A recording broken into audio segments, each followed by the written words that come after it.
Lina Adriani, saya guru biologi di SMA Kristen Penabur Gading Serpong. Saya juga adalah mahasiswa PPG dalam jabatan Angkatan 4 di Universitas 11 Maret tahun 2021. Nomor induk mahasiswa saya X9021083889. Pada hari ini, tanggal 6 Desember 2021, saya akan melakukan praktek pembelajaran uji kinerja di kelas 11 IPA 4. Materi yang saya bawakan adalah sistem imun dengan model pembelajaran problem based learning. Ini adalah kartu kinerja saya. Selamat menyaksikan video pembelajaran saya. Terima kasih. Shalom, selamat pagi anak-anak. Selamat pagi, Bu. Pagi, waduh senangnya Ibu melihat wajah-wajah kalian ya di pagi ini. Oke, sebelum kita memulai pelajaran kita hari ini, saya minta ketua kelas untuk menyiapkan dulu. Siap, beri salam. Selamat pagi, Bu Gita. Selamat pagi, anak-anak. Ya, oke. Nah, sebelum kita mulai pelajaran kita, ya ada baiknya kita buka dulu dalam doa ya. Siapa yang memimpin doa pembuka? Silakan. Saya, Bu. Ya. Marilah Bu Lina dan teman-teman kita berdoa. Ya Tuhan Allah Bapa, terima kasih atas berkat-Mu pada pagi hari ini, sehingga kami dapat berkumpul di kelas biologi dalam keadaan sehat dan antusias. Mohon terus jaga dan bimbing kami sama pelajaran biologi ini, agar kami dapat memahami ilmu yang diberikan oleh Bu Lina, sehingga ilmu ini dapat kami manfaatkan.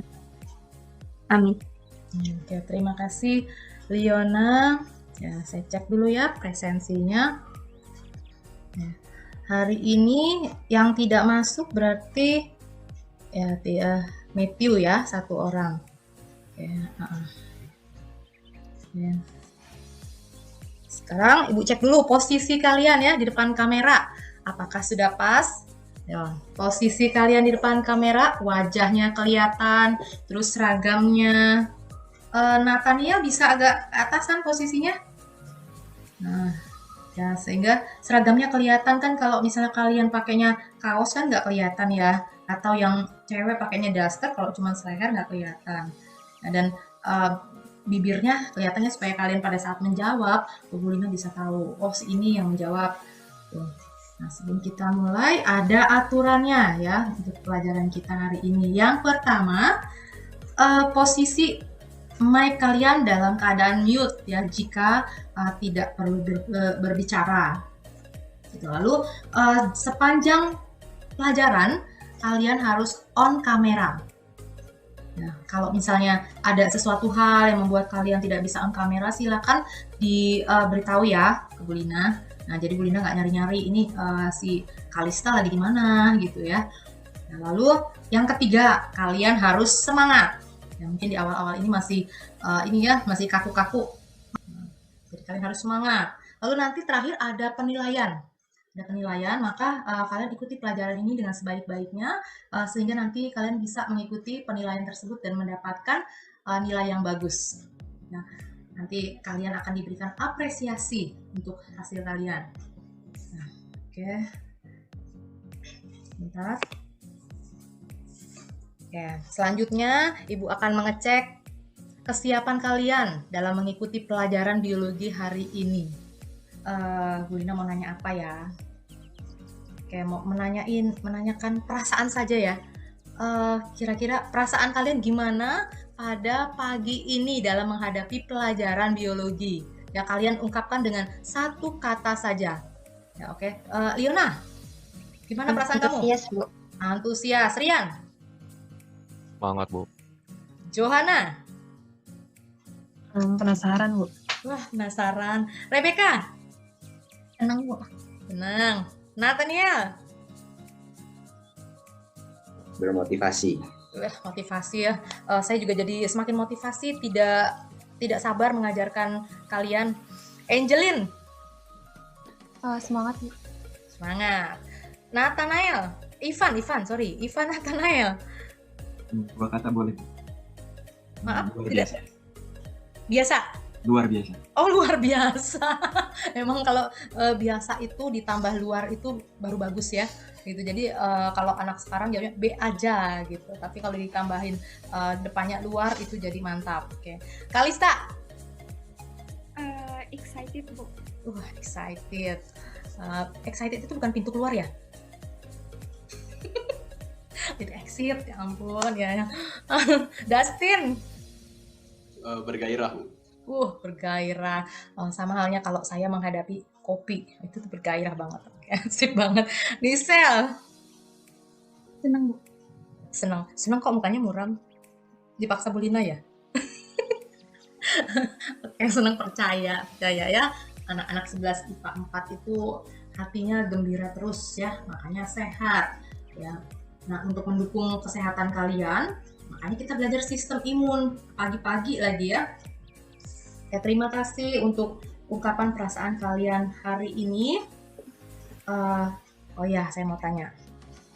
Apa kalian sudah mempelajari materi asinkronus yang Ibu sudah upload di Google Classroom?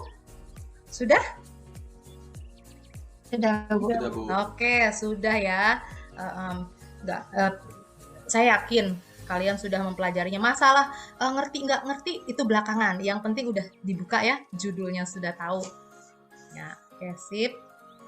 Nah, hari ini kita mau belajar sistem imun. Jadi kegiatan pembelajaran kita hari ini adalah menyelesaikan LKPD. Tahu LKPD ya? LKPD itu sama juga dengan LKS. Gitu ya. Nah, LKPD-nya sudah Ibu share di Google Classroom. Jadi kalian bisa mengerjakannya ya. Nanti satu kelompok itu satu permasalahan. Nah, tapi sebelum itu kita mau nonton video dulu nih sebelum kita diskusi LKPD ya. Nah, Ibu akan tayangkan dulu videonya. Kalian pelajari, jangan hanya ditonton ya, tapi dipelajari. Ya, kalau ditonton itu cuma dilihat awal, terus nanti dicepetin akhir.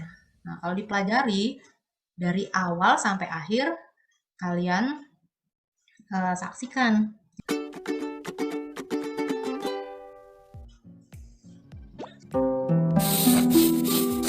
Oh, what a wonderful day in Bodylandia, ain't it, Chloe? Oh, it's a zombie! Chloe, run for your life! It's me, Derb. I think I'm sick. Sick? Well, why didn't you say so? That's way easier to cure than being a zombie. Nerb MD is on the job. Rhonda, Yes, Dr. Nerb?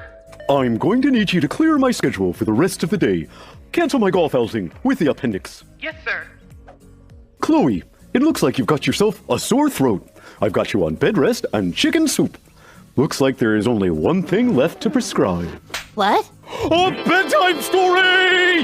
Oh, you. Tonight's story is a fairy tale called The Fellowship of the Immune System, Defenders of the Realm. You and I are characters in the story!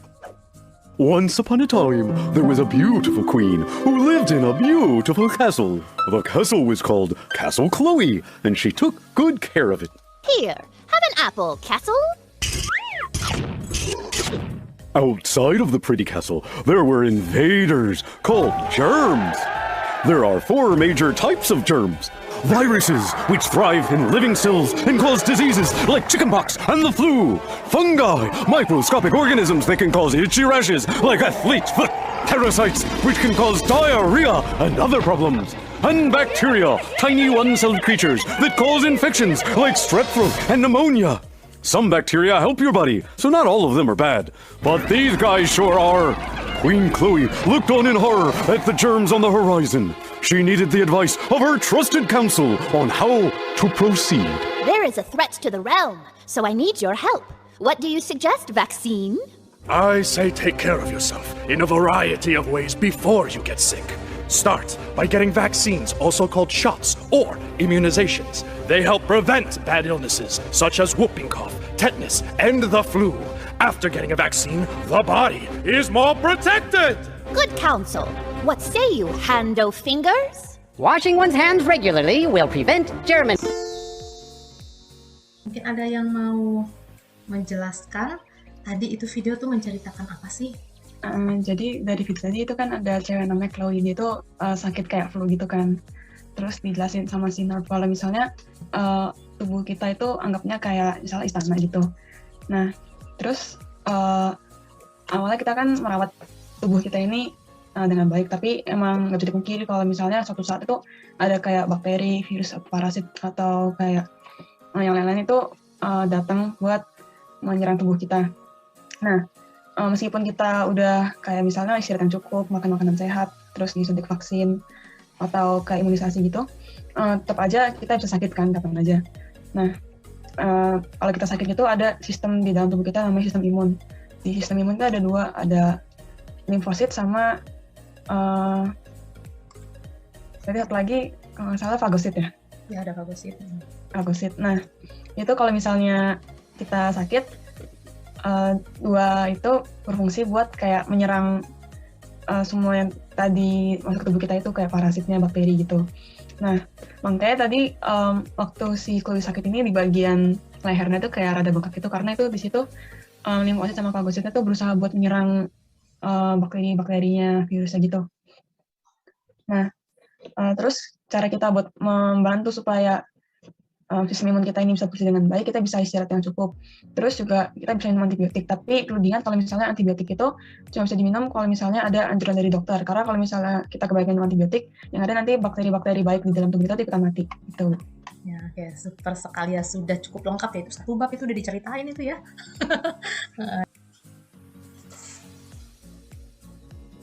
Oke, jadi hari ini kita mau mempelajari mengenai sistem imun, khususnya mengenai respon imun spesifik dan non-spesifik.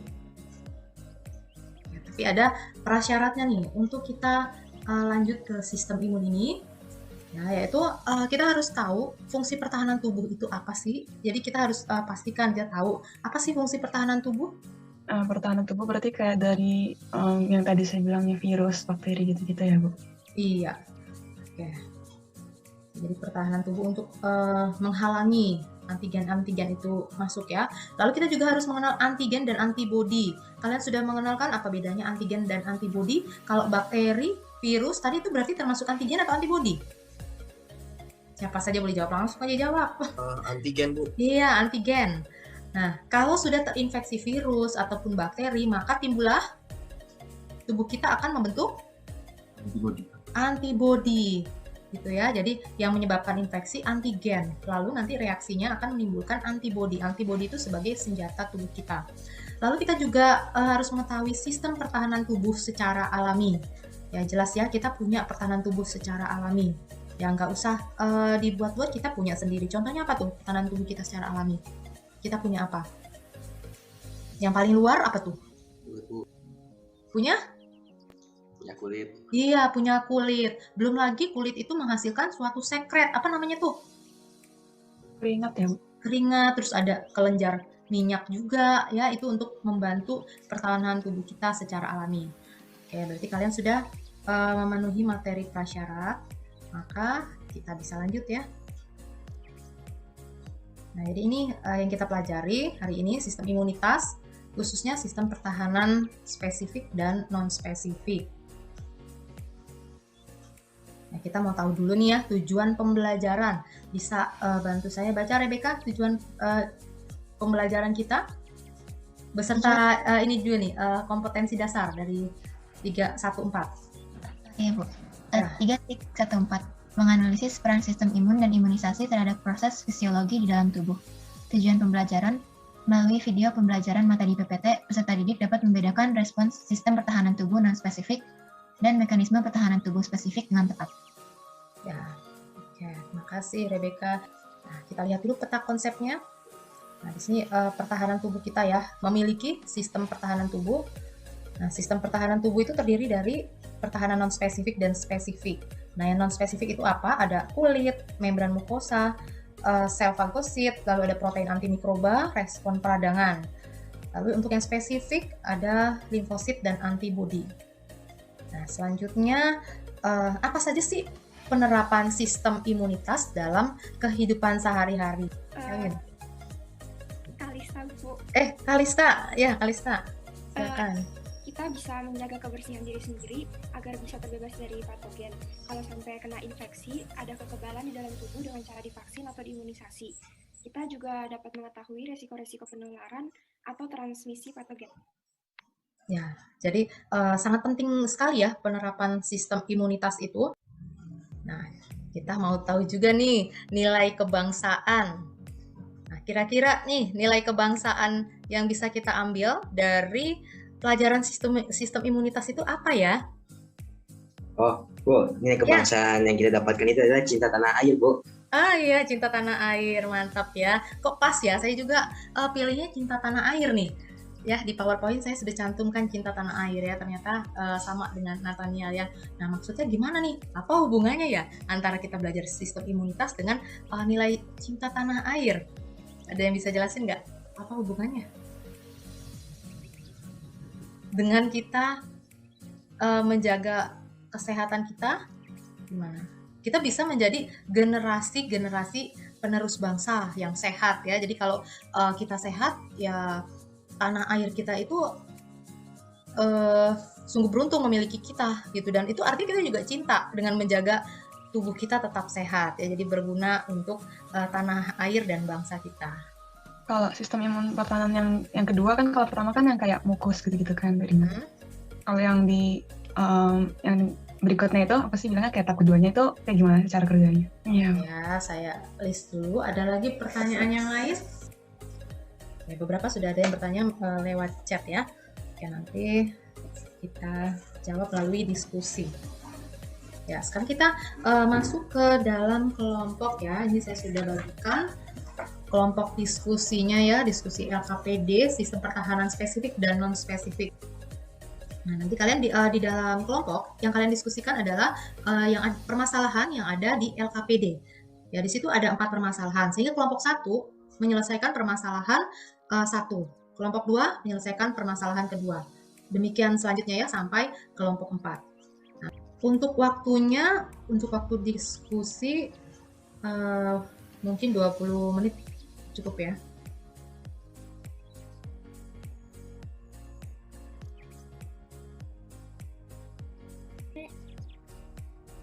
Mana pertanyaannya, Sa?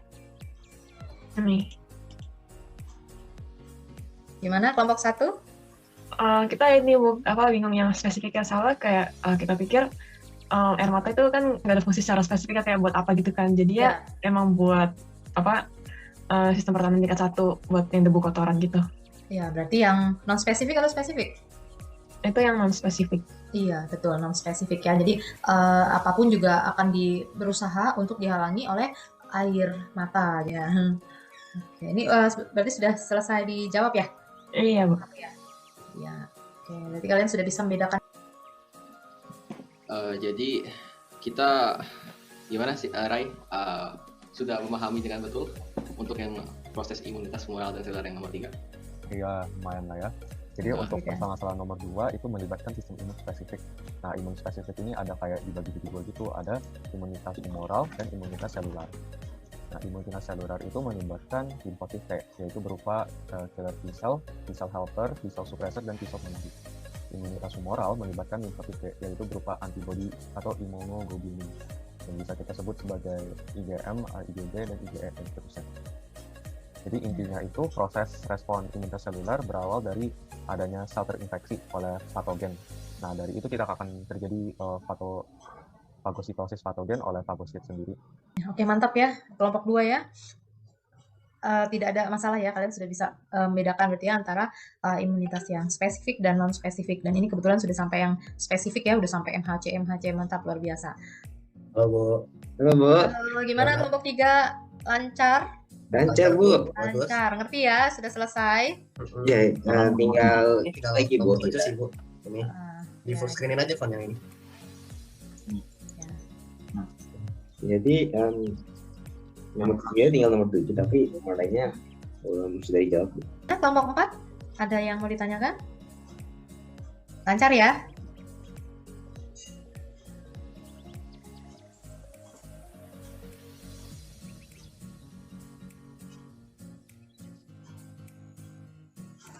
Ya, oke, semua kelompok sudah selesai ya.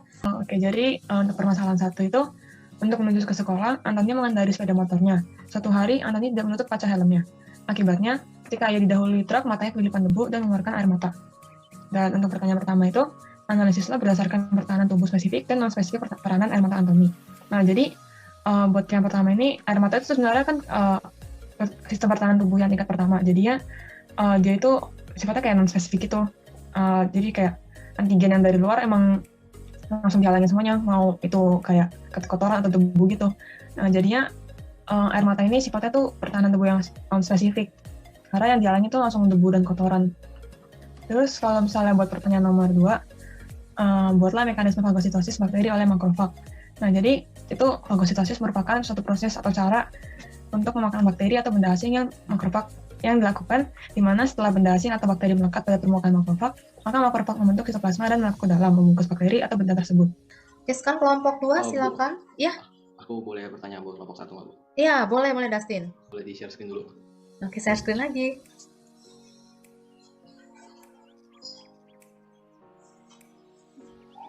Jadi kan ini melibatkan mata ya sebagai salah satu gerbang imun kita itu. Nah, aku mau nanya, mengapa tubuh kita itu bisa jarang terjadi inflamasi seperti kayak di mata kita, di otak kita, atau di misalkan testis kita itu, mengapa kayak lebih jarang inflamasi daripada tubuh-tubuh yang lain? Apakah ada semacam mekanisme tertentu gitu, atau ada semacam privilege gitu atau gimana gitu? Bisa dijelaskan mungkin dari kelompok 1. Ini yang pendapat saya, Bu. Karena kayak kalau misalnya saya sendiri juga nggak tahu jawabannya tepatnya gimana. Tapi kalau salah pendapat saya, inflamasi itu kayak mungkin bisa aja tuh bentuk dari pertahanan juga. Jadi kayak biar nggak lanjut ke yang makin parah. Jadi caranya gitu, mungkin emang udah terlanjur masuk bakterinya. Jadi kayak sistem imun kita tuh kerja di situ malah, di inflamasinya itu. Ada air mata. Iya, ada air mata, ada lisozimnya. Menurut aku sih yang untuk nomor 1 itu udah benar sih, non-spesifik. Untuk yang nomor 2 itu juga udah dijelasin sama gambarnya. Mungkin kalau nggak salah aku mau nambahin aja kali yang soal tadi, Bu, yang soal mata tadi. Kalau nggak salah, mata itu ada banyak imunosupresor gitu, Bu. Jadi menginhibit protein komplement yang dapat menyebabkan reaksi imun gitu, yang membantu reaksi imun yang ada di second line of defense. Nah, mungkin itu juga menjadi faktor mengapa mata itu jarang terjadi inflamasi. Ya, untuk permasalahan yang kedua, itu kita ketahui bahwa sebenarnya masalah tersebut itu melibatkan sistem imun spesifik. Sistem imun spesifik sendiri itu bisa dibagi menjadi 2. Pertahanan spesifik dibedakan menjadi 2, yaitu pertahanan yang diperantarai antibodi dan pertahanan yang diperantarai sel. Nah, jadi untuk permasalahan yang kedua, sistem imun spesifik sendiri itu terjadi kan karena adanya masuk antigen atau benda zat asing ke tubuh ya. Jadi sistem imun spesifik itu dibagi menjadi 2, yaitu sistem imunitas humoral dan imunitas selular. Untuk imunitas selular itu terlibatnya sel seperti sel killer T, T-cell helper, T-cell suppressor, dan T-cell memory. Kalau yang imunitas humoral itu melibatkan limfosit B yang berupa antibodi atau imunoglobulin. Ini gambar proses yang tadi sudah dijelaskan. Yang di kiri ada sistem cellular immunity dan yang di kanan ada imunitas humoral. Yang keempat itu jelaskan mengapa orang pada masa kecil pernah mengalami campak atau cacar air cenderung tidak dapat terpapar lagi. Hubungkan jawabanmu dengan jenis-jenis imunitas ini. Jadi kami yakin kalau di antara kita pasti pernah juga yang mengalami cacar masa lampau ya. Mungkin kalian tanya bagaimana hal itu terjadi, mengapa kayak kita pernah sekali terus nggak pernah lagi. Pernah sekali terus nggak terjadi lagi. Nah, jadi pada dasarnya itu sistem imun kita itu mengingat sebuah infeksi di masa lampau.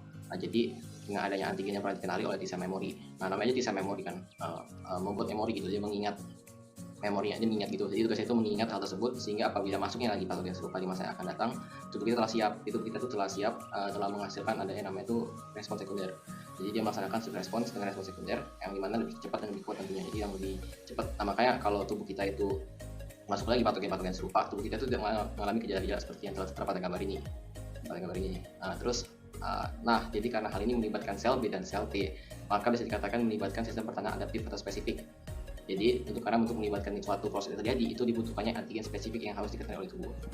Nah, mungkin buat info tambahan lagi, mungkin kayak kita alami sekarang kan ada varian-varian COVID-19 baru ya, kayak varian HP baru gitu, ada Delta lah, ada apa gitu. Nah, itu kan mengancam tubuh kita. Jadi memori T-cell itu dapat dia overwhelm gitu. Kalau dia virusnya kan RNA kan, ya. Jadi apabila virus telah melakukan mutasi yang dapat membuat informasi genetis sedikit beda, jadi tubuh kita itu akan semakin kurang efektif dalam melawan varian-varian baru itu. Contoh saja yang sekarang paling baru itu dari yang Afrika Selatan katanya ada varian Omicron. Nah, jadi oleh karena itu tubuh kita itu harus kita dianjurkan untuk memperbarui vaksinasi setiap periode tertentu, kayak flu shot gitu tiap musimnya. Sekian dari kelompok kami. Terima kasih. Ya, silakan Ivan. Jadi kita itu cenderung nggak bisa terpapar campak atau cacar lagi itu karena ada T-cell memory itu. Nah, pertanyaannya, kira-kira T-cell memory itu akan terus bertahan gitu selama sepanjang kita hidup, atau bisa sewaktu-waktu kayak hilang atau rusak gitu karena misalnya kecelakaan atau semacamnya? Bisa nggak? Menurut aku sih sel memory tetap ada. Makanya kayak kalau misalnya kita udah tua pun kita tetap nggak pernah kena cancer lagi. Jadi yang lebih tepatnya itu menurut aku sih karena adanya kalau di virus misalnya kan ya, biasanya di virus itu mereka tuh mutasi gitu, jadi dia nggak efektif lagi. Jadi sel memorinya nggak benar-benar hilang. Lebih tepatnya kayak cuma dia tuh nggak efektif lagi karena beda gitu. Mungkin misalkan kayak teman aku misalkan Dr. Evan gitu, kalau lihat aku kan Justin gitu, kalau aku nanti beda hairstyle atau gimana gitu kan nanti dia kayak bingung gitu aku yang mana gitu. Jadi kayak gitulah konsep pertama ya. Kayak gitu.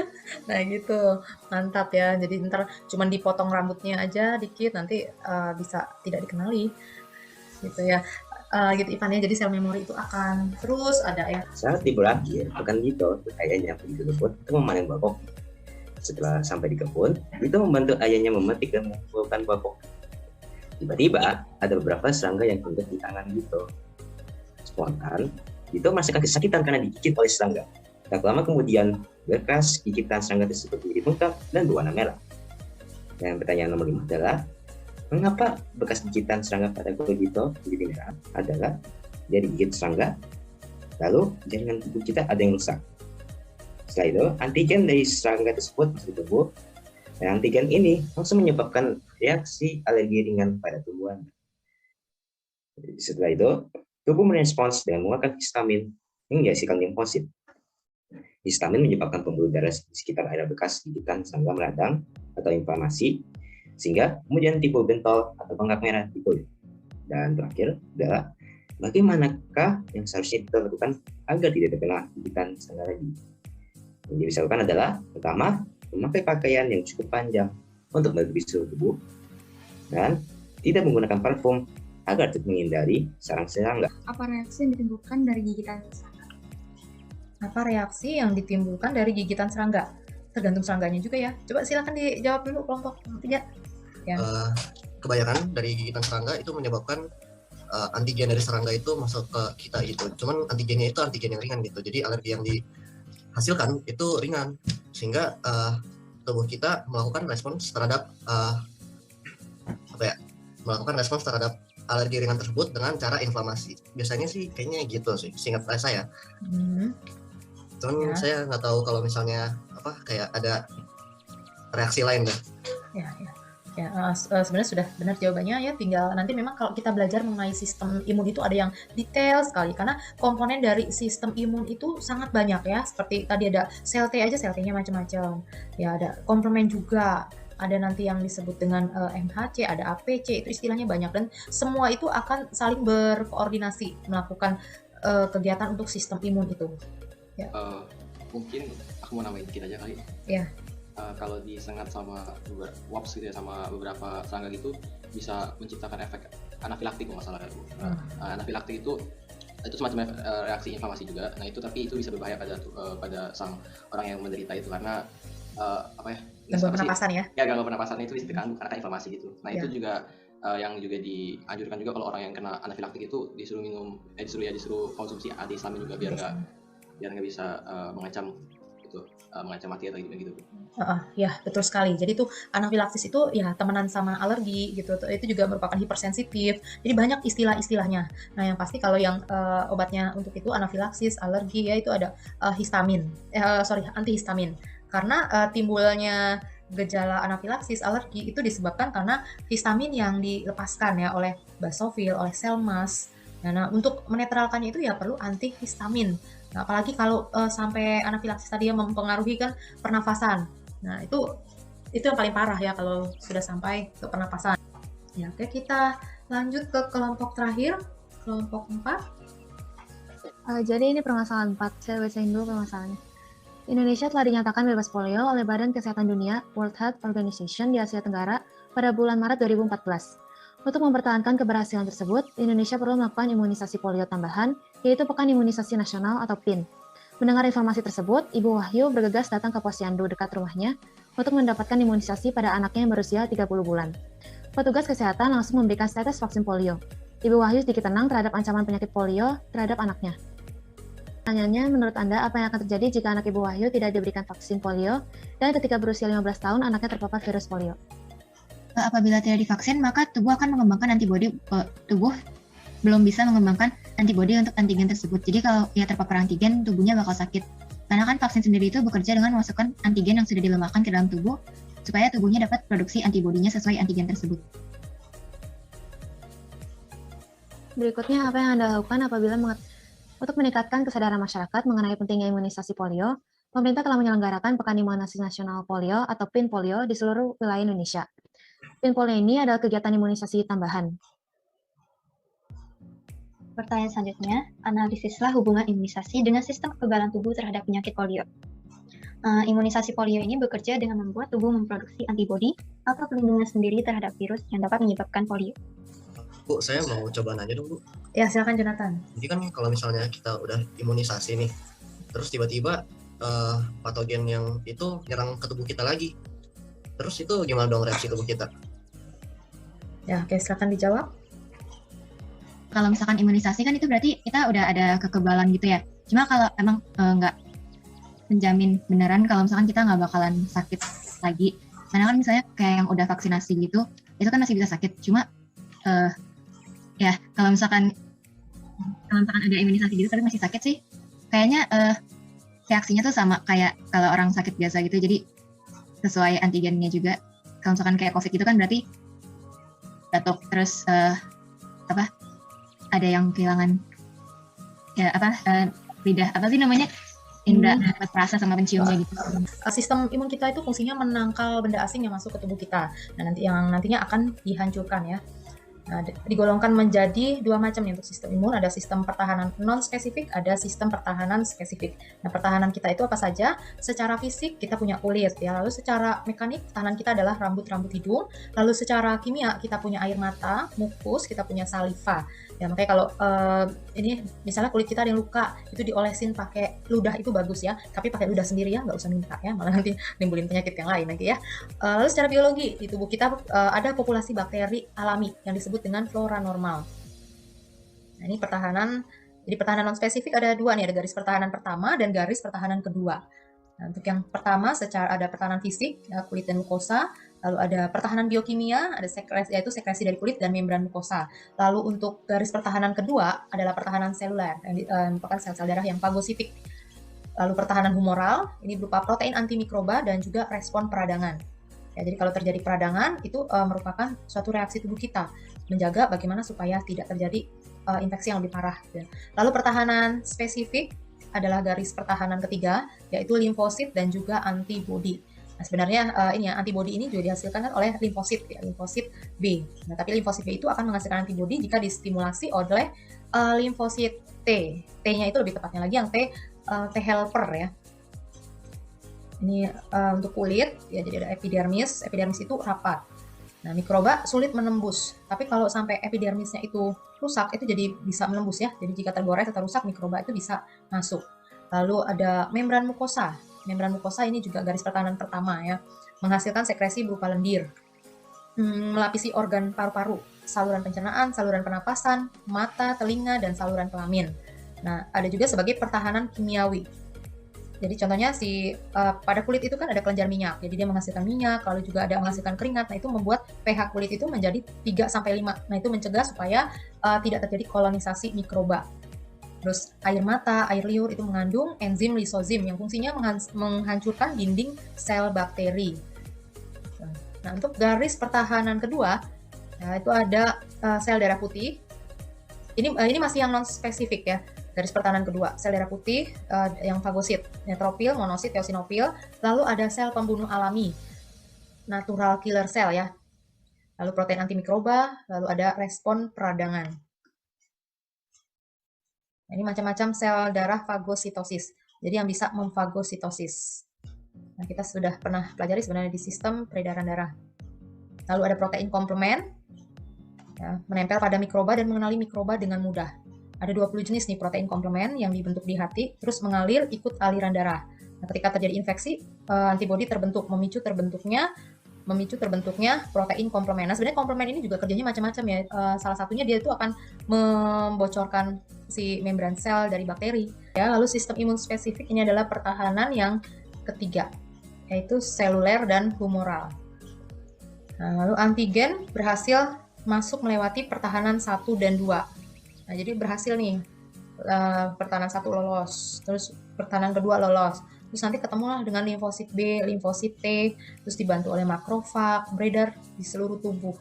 Lalu akan terbentuk antibodi. Nah, disinilah letak perbedaannya ya. Kalau di sistem imun spesifik ini akan dikenali patogen atau antigen yang masuk, lalu nanti akan dibuat antibodi yang spesifik terhadap antigen tersebut. Dan limfosit B, ya, ini dibentuk dan matang di sumsum tulang. Ini kalian bisa lihat ya. Oh ya, ada 3 jenis limfosit B. Sini. Ada sel B plasma yang mensekresikan antibodi. Ya, jadi B plasma nih yang memang membuat antibodi. Lalu ada sel B memori, hidup dalam waktu lama. Jadi pada saat terjadi infeksi yang pertama, itu juga sel B memori itu akan terbentuk. Jadi dia akan mengingat. Sewaktu-waktu ada infeksi yang disebabkan oleh antigen yang sama, itu akan mudah. Jadi sudah tersedia nantinya antibodi. Karena tidak perlu proses lama-lama lagi ya, sudah dia mengingat.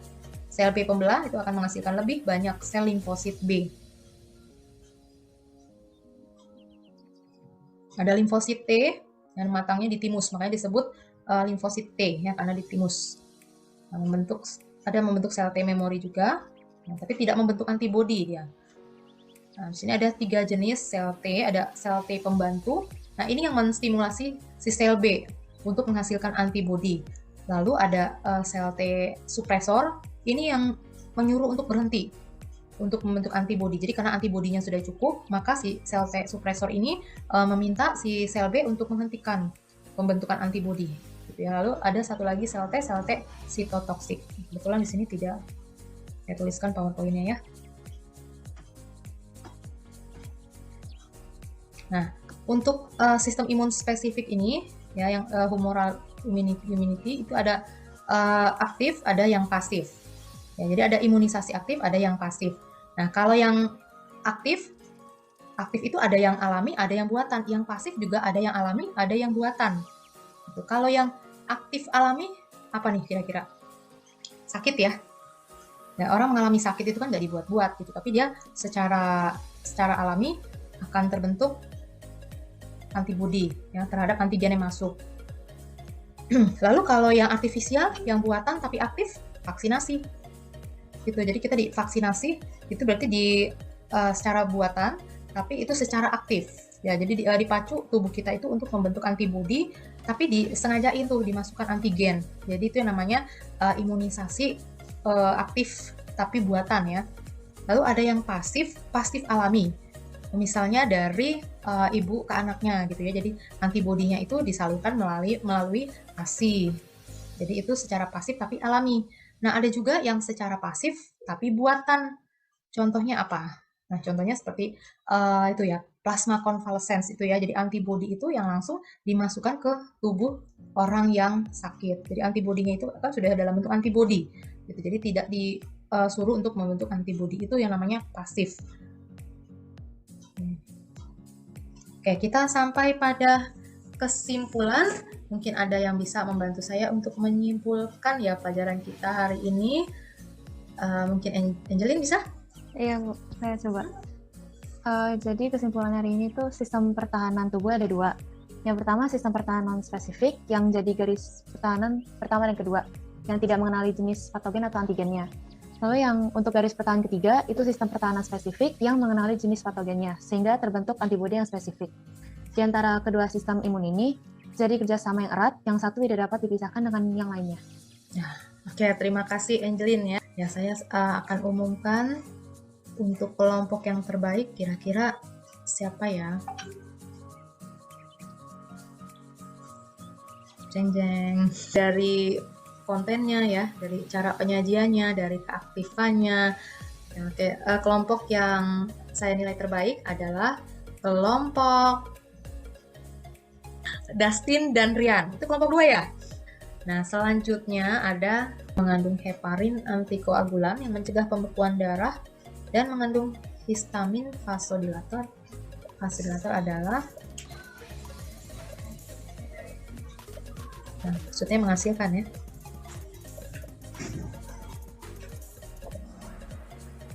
Selmas. Oke. Sifat antibodi salah satunya adalah aglutin. Artinya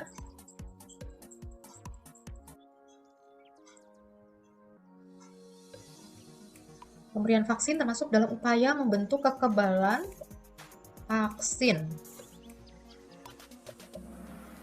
aktif buatan ya.